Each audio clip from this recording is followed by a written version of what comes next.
Have you ever wanted to do something important, but your mind just goes blank?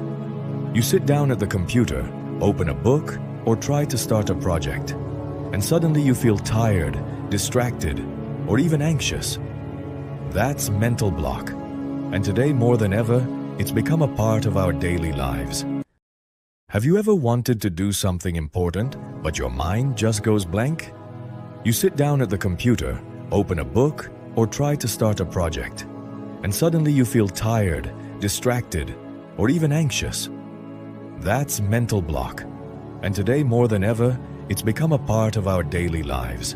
Our brains become accustomed to instant gratification. That's why tasks requiring effort, patience, or concentration begin to feel tedious and burdensome. We no longer have the same mental clarity to think, create, or solve problems.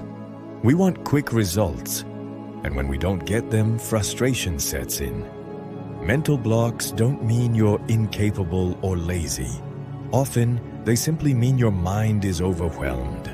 Too much stimulation reduces your ability to focus and keeps you trapped in a cycle of constant distraction. The good news is that you can break that cycle. Stepping away from your phone for a moment, reducing your consumption of fast-paced content, and allowing yourself moments of silence helps your brain regain its balance. When you reduce mental noise, ideas start flowing again. Clarity doesn't happen by magic. It comes when you give your mind space to breathe.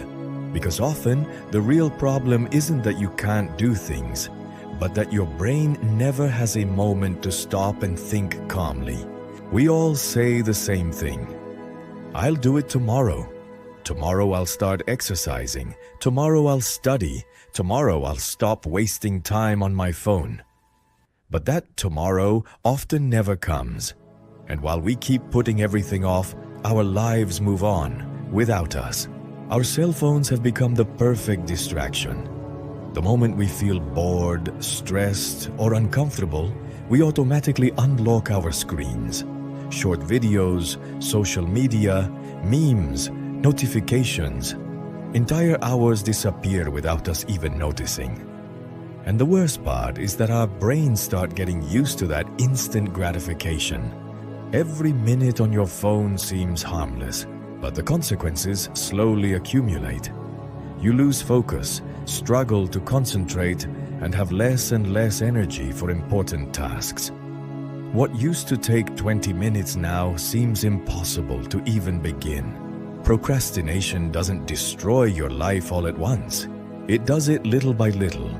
One lost day turns into a week, then into months.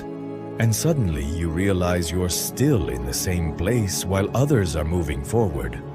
But the consequences aren't just lost productivity.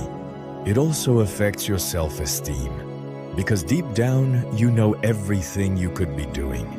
You know you have goals, ideas, and dreams, but watching time slip away generates frustration, guilt, and anxiety. The most dangerous thing is normalizing it, thinking that spending 7 or 8 hours a day on your phone is normal. Thinking there's still plenty of time, but time doesn't stop. Every day you postpone your goals, you're silently giving up on the person you could become. The reality is harsh. No one is coming to rescue you from procrastination. Change begins when you decide to stop escaping your life through a screen and start taking action, even if it's just small steps. Because the future you want to isn't built tomorrow. It's built today.